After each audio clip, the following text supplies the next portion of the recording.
Hi everyone, today we're going to look at the I can statement. I can simplify expressions by distributing and combining like terms. So let's go ahead and get started. We have 5 parentheses 3x minus 2, end the parentheses minus 10x. So you can tell right away that this is a lot more complex than the other expressions we've been working with. So we're going to start by distributing. I'm distributing a 5 in this case, and I'm going to distribute it to the 3x and the negative 2. Notice I did not circle the minus 10x. It's outside the parentheses, and so it's part of the problem, but not part of the distribution part. So 5 times 3x is 15x. 5 times negative 2 is negative 10. And then I'm going to put minus 10x because it's still part of the expression. I just didn't use it for the rainbows. So now let's go ahead and see if we can combine any like terms. So I'm going to start with the 15x, and I'm going to scribble and sort. So 15x, scribble, minus 10, it does not have an x in it, scribble. Minus 10x is kind of, you can tell they're trying to trick us because it does have a minus 10, but it's actually like terms with the 15x because of that variable. All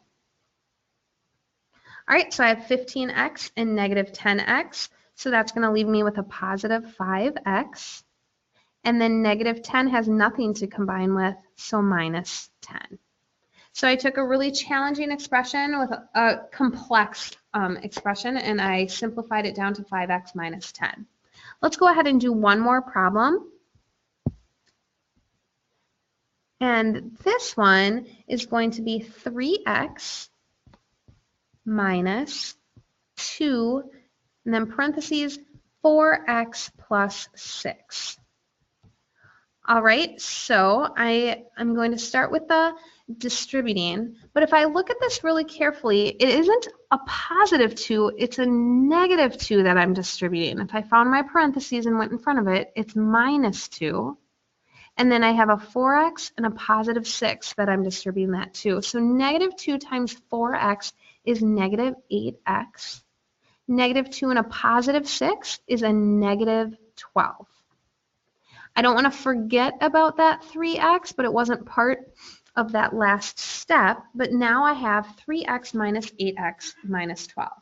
Now we're going to check and see if we can simplify this by combining like terms. So I'm going to start at the left with the 3x. Make a category for x's. Negative 8x would go right along in there too. And then negative 12 does not have a variable of any kind in it, so it's going to go in its own category. A positive 3x and a negative 8x is going to be a negative 5x. And then negative 12 has nothing to be added with it, so I'm just going to put it right down as is. So negative 5x minus 12. All right, I hope this helps you in seeing how that we can distribute and combine like terms to simplify expressions.